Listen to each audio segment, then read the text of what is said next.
Olá, teremos uma aula agora sobre potencial de membranas ou os potenciais de membrana, né? Porque a membrana tem dois, o potencial de repouso e o potencial de ação. Mas nós não podemos esquecer que isso aqui é uma aula de biofísica. Então a nossa visão de potencial de membrana não pode ser igual a somente o que se estuda na histologia em sistema neural. E por que eu falo sistema neural? Porque a palavra nervoso vem de nervo. E o sistema neural central não tem nervo, né? Tem neurônios. Neural vem de neurônio. Nervoso, além de significar nervo, também significa um estado de espírito meio alterado, né? Então, correto mesmo seria não, é falar potencial, não potencial, sistema neural. Então, potencial de membrana é essa aula. Esse potencial aqui, quando nós falamos potencial, tem que vir à sua cabeça aquele Mi bonitinho lá, que a gente já aprendeu, que caracteriza o potencial de Nernst, né? Normalmente. Então, veja. Vamos fazer algumas análises aqui. Primeira análise, vamos chamar assim de importância de observação. Que todo ser vivo, qualquer ser vivo, vegetal ou animal, e eu já falei isso lá na aula de eletrostática e eletrodinâmica, é uma máquina eletroquímica. Uma máquina muito além do que nós podemos imitar, né? A gente imita a natureza nas invenções, até porque não tem como inventar aquilo que nós não conhecemos, né? Mas aqui a coisa é complexa, não dá pra gente fazer uma máquina tão complexa, a gente não consegue. Isso é muito importante. O que significa isso? Significa que sem ATP não tem vida, porque o ATP mantém uma diferença de potencial entre as membranas através de transporte ativo. Isso significa que para a gente viver, para essa máquina existir, como se fosse uma pilha, né? Uma máquina eletroquímica, deve existir uma DDP constante dos lados da membrana plasmática. Veja que isso só não vai servir para vírus, mas para todos os seres vivos, mesmo que seja unicelular, é preciso que haja uma DDP, uma diferença dos lados da membrana da célula. E mesmo dentro da célula, mas novamente nós vamos falar da membrana plasmática e não das membranas celulares, no caso a membrana que envolve a célula. De que maneira isso? De maneira que o lado interno, essa aqui é a membrana plasmática, esse é o lado E externo, esse é o lado E interno, ele é negativo, o interno, nós já falamos o motivo, principalmente por causa das proteínas ligadas ao fosfato e aos íons fosfato. Então vamos escrever isso de novo. Aqui é negativo, porque principalmente o PO4-3, o íon. O correto é colocar 3-, os químicos gostam de 3-. As proteínas negativas também. E o cloreto, o íon cloreto, que também é negativo.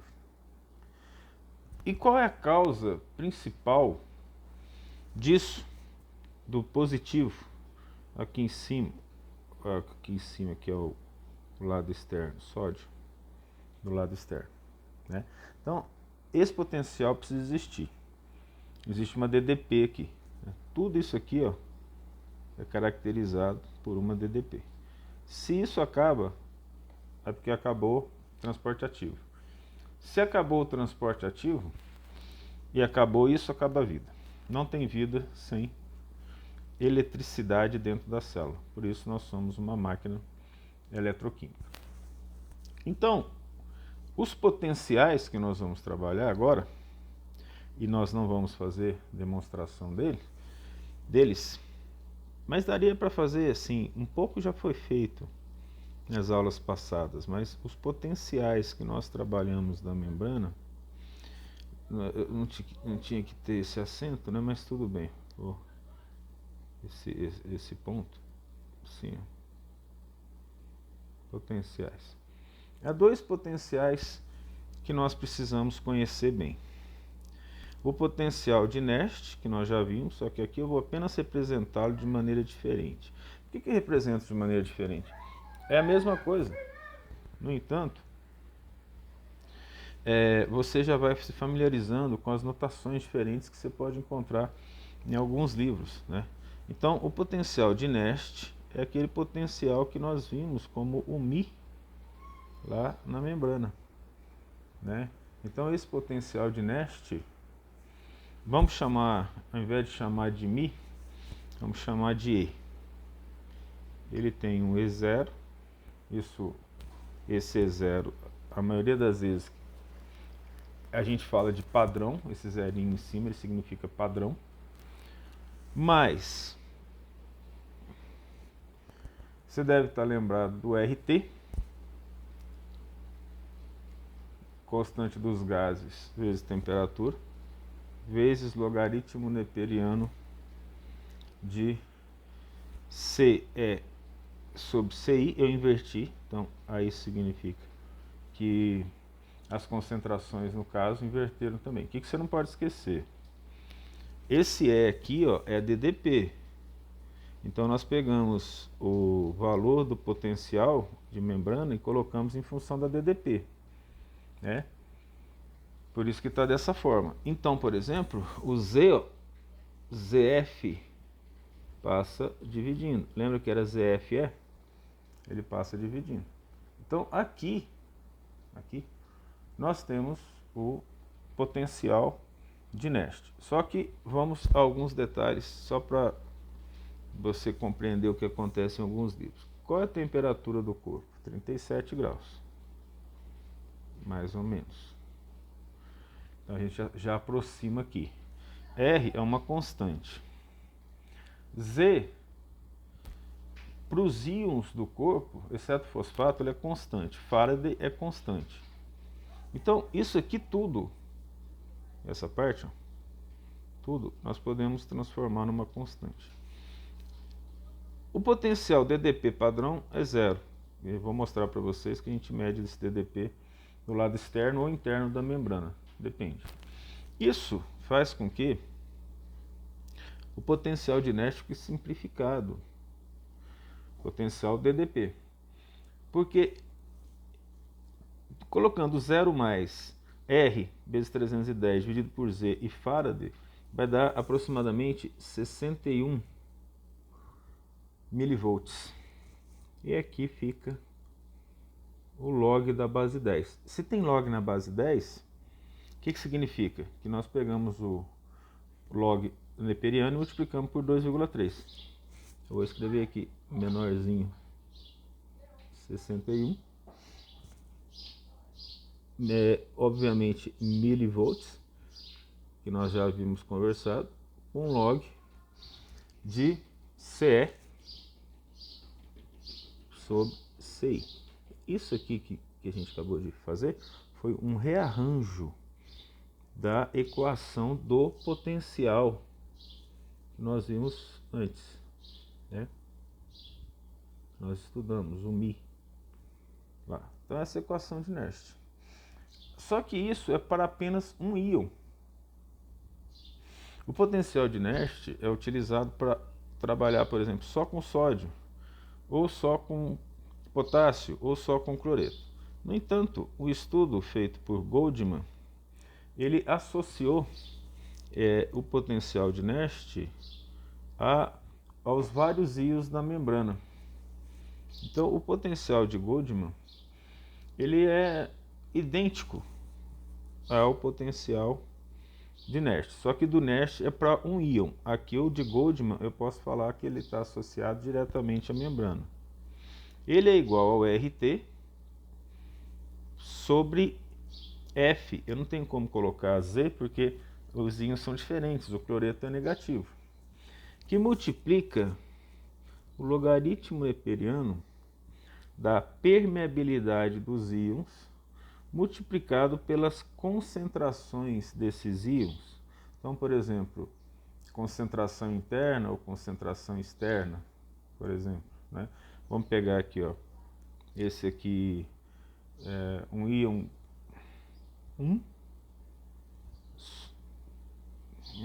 Vamos colocar a permeabilidade também desse íon 1. Aqui também a permeabilidade do íon 1, mas vezes a concentração desse íon 1.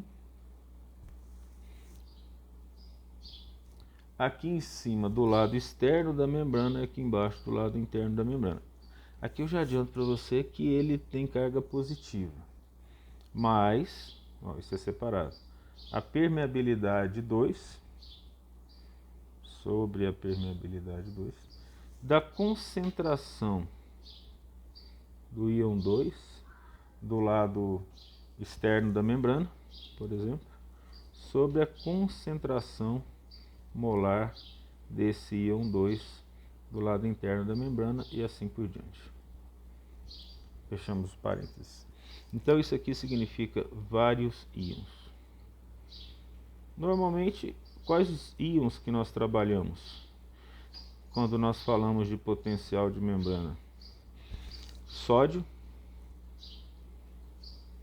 potássio, cloreto. Algumas células o cloreto não faz muita diferença, ele não é nem usado.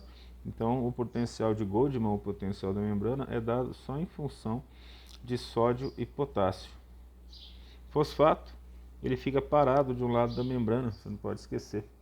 Ele acaba não entrando nisso, né? Então, esse potencial de Goldman é o que é usado para determinar o chamado potencial de membrana, ou potencial de repouso. Bom, vamos compreender isso dentro de vamos dizer assim, um fato real. Dados que eu tenho da própria membrana. Então, por exemplo, vamos pegar um exemplo em que nós teremos aqui, vamos calcular os íons da membrana, o potencial da membrana com os íons que existem na membrana de um caso real que eu busquei na literatura, né? Então, cálculo dos potenciais dos íons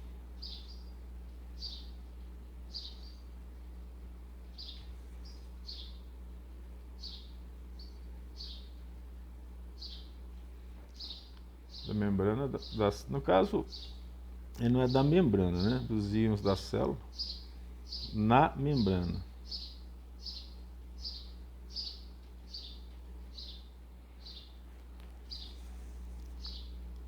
E do líquido extracelular, que é fundamental, né? A célula vive no ambiente, ela tem a sua ecologia, ela depende desse líquido, né? Então, o que nós temos aqui, ó, de dados? Íons, potássio, sódio e cloreto.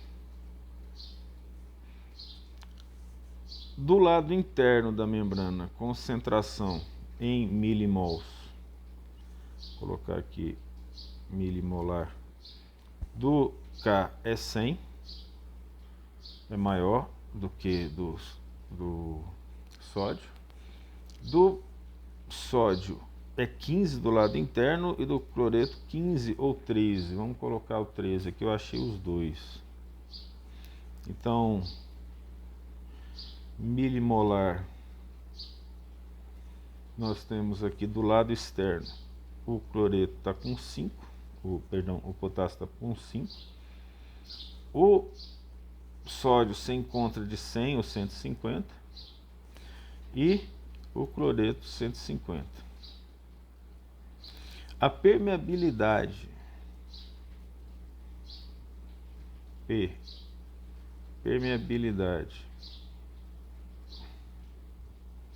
desses íons do potássio, ela é 1, ou seja, quase 100%. Do sódio, ela é 0,025. E do cloreto, ela é 0,5. Então a permeabilidade ao sódio é muito pequena na membrana. Então nós temos esse dado aqui. Esses dados. Solução desse exercício. Como é que nós vamos calcular isso? Nós vamos calcular inicialmente o potencial de cada um deles com o potencial de Nernst. Então, por exemplo, se eu for calcular aqui, ó, potencial do potássio pelo potencial de Nernst, nós vamos usar 61 vezes logaritmo da base 10 da parte externa, lembra lá da fórmula, sobre a interna, que é 100. Vamos aqui, ó, trazer a fórmula de novo, está aqui nesse roxo, né? Concentração externa sobre concentração interna, e é em milivolts, né? Não podemos esquecer disso. Isso feito a conta, você usa a calculadora, vai dar aqui negativos menos 79,36 milivolts. Fazendo a mesma coisa para o sódio, nós vamos ter 61 que multiplica logaritmo na base 10, eu já fiz a conta, né? Claro. Dividido por externo 150 e interno 15. Né? Obviamente, nós teremos aqui logaritmo de 10, né, gente? 150 por 15, de 10 na base 10 é 1. Então isso aqui não vai ser aproximadamente não, porque aproximado sempre é, né? Por causa dos valores que a gente coloca antes. 61 milivolts. No caso do cloreto, o que nós teremos? 61 que multiplica logaritmo na base 10, só que de 13 externo, né? O externo é 150. Só que aqui a gente muda o sinal, porque como ele é negativo, a gente muda, a concentração, porque o sinal já fica mudado. Então eu vou colocar o interno sobre o externo, que aí o sinal já sai correto. Eu vou colocar aqui até em cima, ó. O que eu estou fazendo aqui? Eu estou colocando interno. Por que eu estou fazendo isso? É o que a gente faz quando usa essa equação. Quando usar a equação de Gold, para poder manter o positivo, a gente vai fazer a mesma coisa. Os outros vão ser externo sobre interno, o cloreto vai ser interno sobre externo. Feito a conta, nós vamos ter aproximadamente menos 64,79, vamos colocar menos 65 milivolts. Então esses são os potenciais dos íons da membrana. Mas, se nós considerarmos aqui, ó, vamos abrir uma espécie de observação aqui, ó, a 37 graus Celsius, qual o potencial de membrana ou o potencial de Goldman da membrana? Nós temos todos os dados, é só aplicar na fórmula. Então, esse potencial de Goldman, aplicando a fórmula que a gente passou lá em cima, vai ser igual a,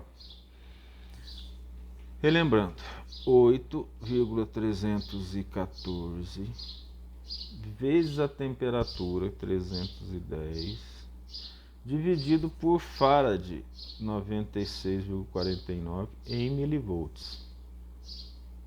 certo?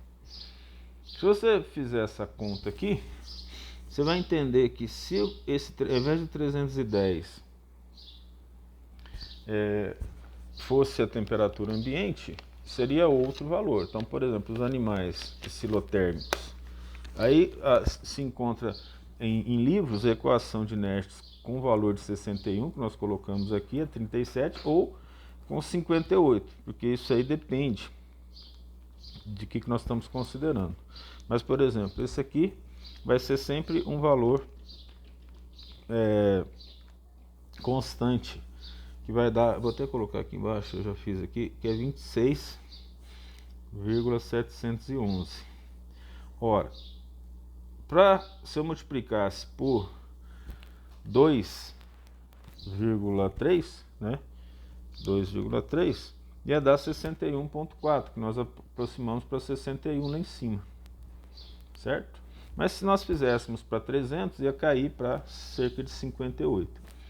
Vezes, aqui ó, o logaritmo neperiano. Esse logaritmo neperiano é a permeabilidade do potássio, que é 1, vou começar com potássio, vezes a concentração interna do potássio, 5,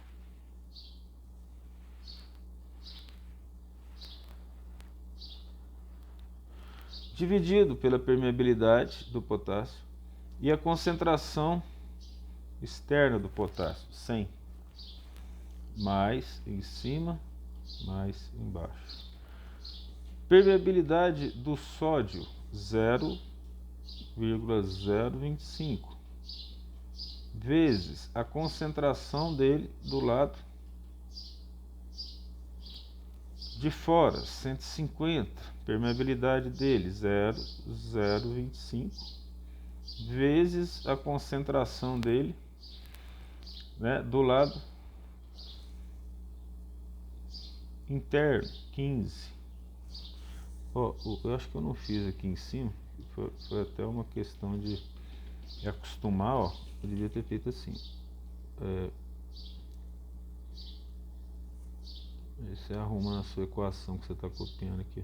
É tudo junto ali em cima, tá? E acabei não colocando aqui. Vou ter que apagar aqui embaixo. Fechou aqui. Parênteses. Fecha tudo, né? Não coube. Mais em cima e embaixo. Olha, agora é do cloreto. A permeabilidade do cloreto é 0,5 vezes 13. Mas é interna, foi o que eu falei. Por mais ficar ali e eu não colocar o menos, aí eu faço a inversão. Dividido por 0,5 vezes a permeabilidade dele, a permeabilidade não, né? A concentração dele do lado externo, que é 150. E fechamos. Tudo isso aqui faz parte do logaritmo neperiano. Então, o potencial de membrana vai ser igual a 26,711 vezes logaritmo neperiano D. Aí nós vamos fazer a parte de cima, que é 1 vezes 5, mais 0,025 vezes 150, mais 0,5 vezes 13, que vai dar 15,25.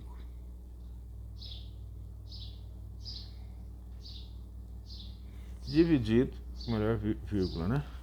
Por 100 vezes 1, mais 0,025 vezes 15, a parte de baixo, mais 0,5 vezes 150, que vai dar 175,375.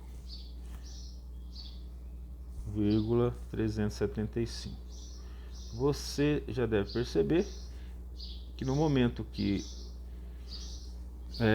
no logaritmo o denominador é maior que o numerador, vai dar negativo. Então eu vou ter, fazer passo a passo, 26,711 vezes o logaritmo neperiano de 15,25 dividido por 175,375. Vai dar aqui menos 2,442, alguma coisa assim. Então, o potencial de membrana, e esse é o potencial que está encontrado nos neurônios, vai ser esse valor vezes 26,711, que vai dar menos 65,24, porque dá 2,375 milivolts. Nesse caso, é interessante que nós vamos ver que a maioria dos livros vai trazer o potencial de membrana dos neurônios perto de menos 70. Né? Então a gente fez essa busca para poder ficar o mais próximo possível da realidade no cálculo do potencial de membrana. Então observa que esse potencial aqui é o potencial dos íons parados. Por isso que nós vamos chamar de potencial de repouso, mas nós já sabemos calcular isso. Quando a concentração altera, aí existe o potencial de membrana. Então nós aprendemos a calcular o potencial de repouso e o potencial em função do potencial de Nernst e do potencial de Goldman, né? E o Goldman é o verdadeiro potencial de membrana. Calculamos o potencial dos íons, que é o de Nernst, e o potencial do somatório dos íons, que é o de Goldman, que dá o potencial de membrana. Então, vamos colocar aqui tipos de potencial de membrana, de DDP. No caso da membrana é tudo em milivolts, nós já falamos isso na aula de eletrostática, né? Tipos de potenciais, vamos colocar. Temos então, vamos colocar aqui o tipo I.1, que é o chamado potencial de repouso.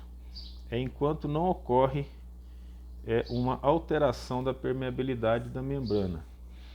Nós podemos dizer que é uma certa estabilidade. E o outro é o potencial de ação. Então vamos trabalhar aqui com o potencial de repouso. Para utilizar o potencial de repouso, é usado um aparelho chamado multivoltímetro.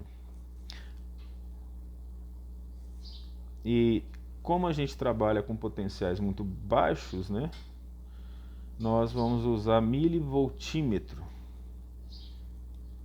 que é um multímetro, quem já conhece, só que especialista para trabalhar com a célula. Então, por exemplo, para trabalhar com uma célula é difícil, ela é muito pequena. Mas um ganhador do prêmio Nobel do ano 2000, chamado Eric Kandel, na área de neurociência, ele percebeu que não estava dando para trabalhar com rato, com animais mamíferos em laboratório, e começou a trabalhar com lula e polvo. Eles têm neurônios gigantes visíveis a olho nu. E aí ele conseguiu muito resultado em função disso, né, desse trabalho, utilizando o material com células, neurônios gigantes de lula. O que ele fez aqui foi o seguinte: você pega um milivoltímetro, por exemplo, e faz um potencial referencial, que é aquele zero que nós falamos. O outro, você coloca dentro da célula um eletrodo, dois eletrodos, um ativo e outro de referência. E aí você faz a medida da diferença de potencial. Esse eletrodo de referência, ele vai dar zero aqui, por isso que a gente já coloca zero lá nas referências, lá em cima, nos padrões, né? Então esse aqui é o eletrodo de referência. Eu esqueci de escrever eletrodo, né? E esse aqui é o eletrodo ativo. E aí nós pegamos uma diferença de potencial. Normalmente varia né? Mas, por exemplo, uma das células, alguns neurônios, vou colocar aqui, diferente do que nós calculamos lá em cima, neurônios menores têm menos 65, neurônios maiores têm menos 85 milivolts medidos do potencial. O que é isso? É a célula em repouso. Eu não representei o neurônio aqui em cima, mas é a célula em repouso. Como que funciona esse potencial de repouso? Ele funciona assim.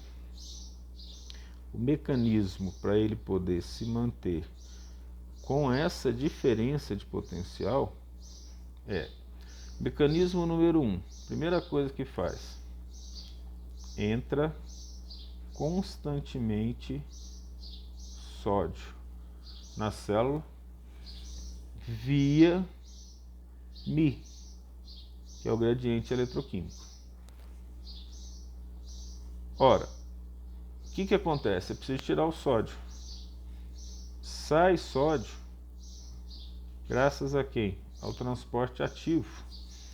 E entra potássio via a bomba tipo P, bomba de sódio e potássio. Isso acontece o tempo todo, então nós precisamos de energia até para ficar parado. Dessa forma, o que nós temos? O potássio e o sódio, né, eles trabalham de que maneira? Que fique positivo do lado externo da membrana, no líquido extracelular, e negativo do lado interno da membrana. Então, se aquele eletrodo fosse alterado, o valor seria mais 85, se o eletrodo ativo estivesse do lado de fora e esse eletrodo de referência estivesse do lado de dentro da membrana. Então, utilizando um esqueminha aqui, ó, com esses valores do mecanismo, como é que funciona? O sódio tende a entrar, graças ao potencial eletroquímico. A bomba de sódio e potássio joga o sódio para fora, 3 sódio, 2 potássio para dentro, com gasto de ATP. Vou colocar aqui, ó, com ATP formando ADP mais PI o tempo todo. Então, nós gastamos energia o tempo todo. Nós parados, sem fazer nada, uma pessoa de 70 quilos vai gastar aí, vai emitir 100 watts por hora de potência, né? Lembra que potência é trabalho dividido por tempo, né? E então isso faz, no fim das contas, que graças à bomba de sódio e potássio existe a eletronegatividade interna e a positividade externa da membrana plasmática. Tá? Isso é o que nós chamamos de potencial de repouso. E agora, utilizando essa análise parecida, nós vamos falar sobre o potencial de ação. Então, aqui é o I.2. O que é o potencial de ação? Mas não em vermelho. I.2. Potencial de ação. Também foi medido e bem medido nos neurônios gigantes de Lula. O potencial de ação ele é deflagrado quando ocorre alguma alteração, inclusive mecânica, né? Uma pancada no músculo, no cérebro, ou um choque, alguma coisa assim. Como que ele foi feito? Como é que ele foi organizado? Então, eu vou mostrar aqui para você, através da análise aqui, ó, dos aparelhos. Hoje os aparelhos são bem modernos, né, para a gente trabalhar com isso, mas isso é feito já há um bom tempo. E o interessante é que esses dados que foram calculados, dos potenciais que a gente colocou acima, são dados encontrados mesmo, de fato, na natureza. As fórmulas batem com aquilo que foi encontrado lá na natureza. Então, por exemplo, a gente tem um fio, liga na tomada, tá ligado aqui. A partir desse fio, a gente pega aí o neurônio gigante de Lula, por exemplo, e coloca no aquário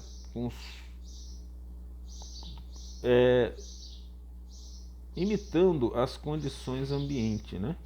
O cérebro da Lula, no caso.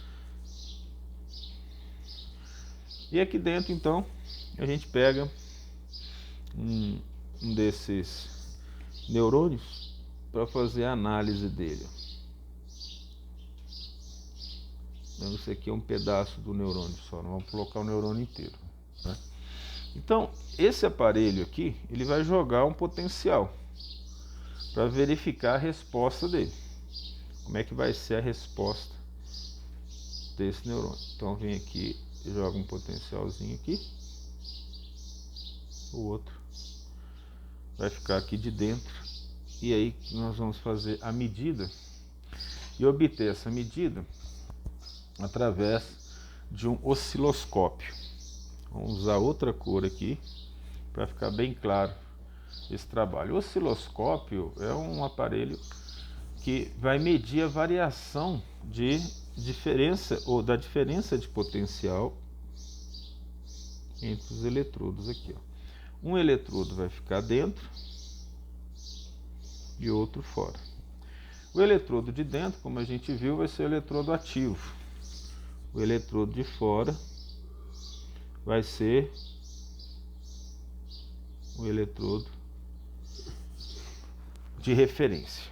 Aí agora vamos voltar aqui para uma cor diferente e vamos simular aqui o eletroscópio, ó, como ele mostrando, e na verdade mostra, né, o eixo cartesiano, os eixos cartesianos aqui, né, e obtenção em função do eixo x e y do potencial de ação.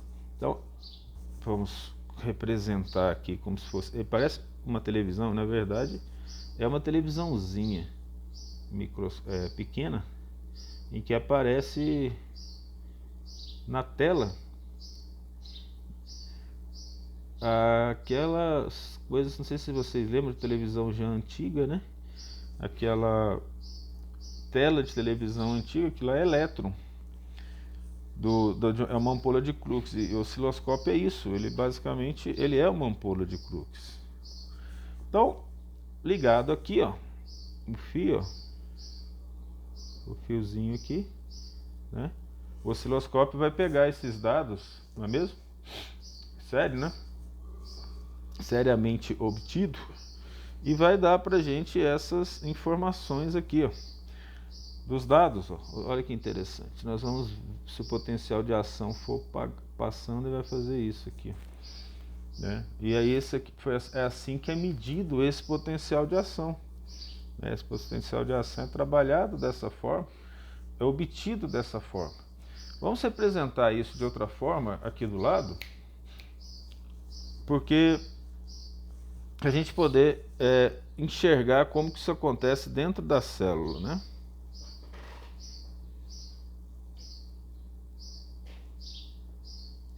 Um neurônio gigante aqui, do lado de fora é positivo, do lado de dentro é negativo. O que é isso? Potencial de repouso.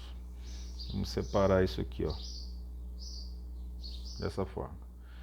Ora, se o potencial de ação é deflagrado, a coisa começa a mudar.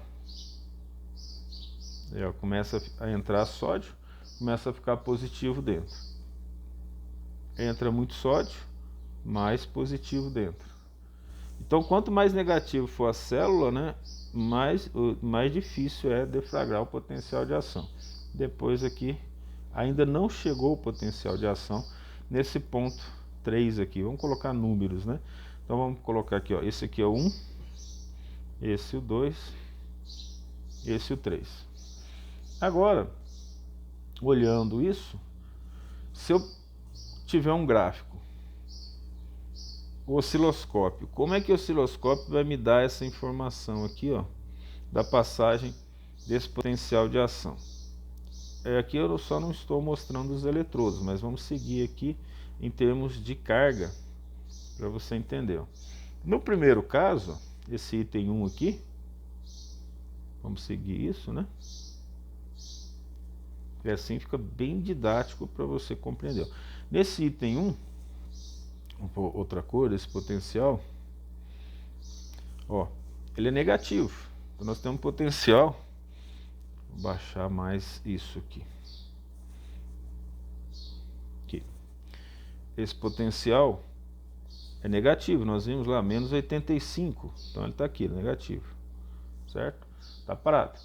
Aí quando ele começa a passar, ó, começa a aumentar, ele vai se tornar positivo.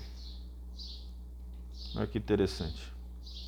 Ele vai se tornar positivo, porque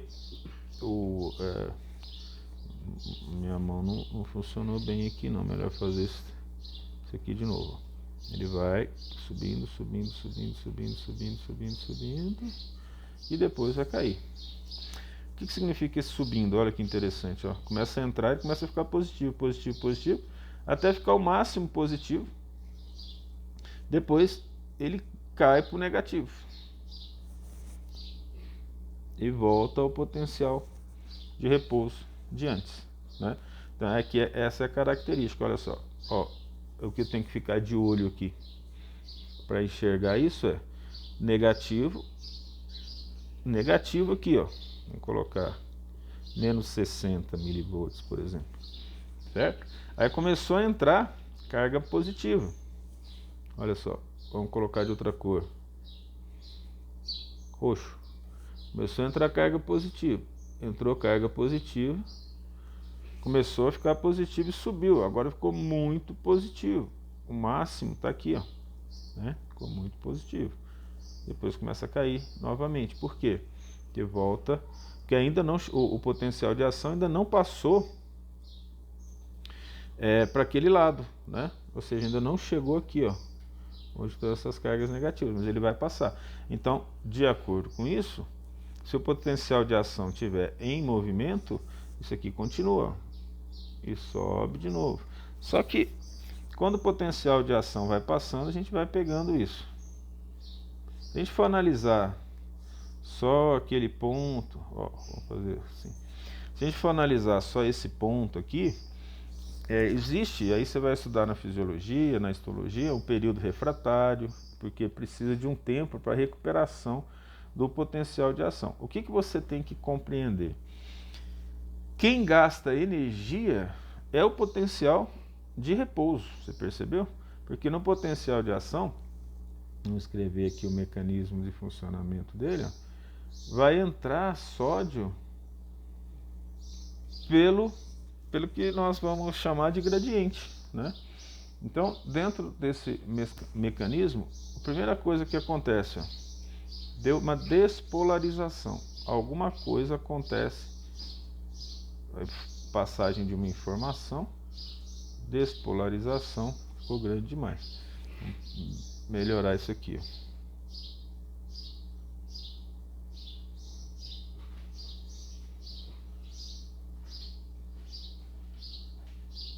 Despolarização. Então acontece a despolarização. O que acontece na despolarização? São abertos, né, os canais de sódio. Então existem canais de sódio, não somente a bomba de sódio e potássio. Esses canais de sódio são proteínas de membrana, poros de membrana para o sódio. Ora, logo depois disso, ocorre uma polarização invertida dentro da célula. O que é a polarização invertida? Ela que era negativa por dentro, vai ficar positivo, porque o sódio entra. Que é o que nós podemos ver, ó, que representa o número 2 que a gente colocou ali. Esses números aqui representam aqueles números vermelhos ali do lado. E depois vem acontecendo uma repolarização, né? Volta à condição do potencial de repouso. Então ocorre uma repolarização. Essa repolarização, que é o potencial de repouso, aí você viu como é que acontece. Gasta energia para poder tirar o sódio de dentro e jogar para fora. Portanto, o potencial de repouso, a repolarização, ocorre às expensas, né, com o gasto de ATP, ou seja, via bomba sódio e potássio. Via bomba de sódio e potássio. Então, esses são os fundamentos básicos do potencial de repouso e do potencial de ação, em termos biofísicos básicos. Estudos mais aprofundados podem ser feitos. Quem quiser se especializar em sistema neural, em fisiologia do sistema neural, vai estudar isso com mais detalhes, tá? Espero que aproveitem a aula e bons estudos.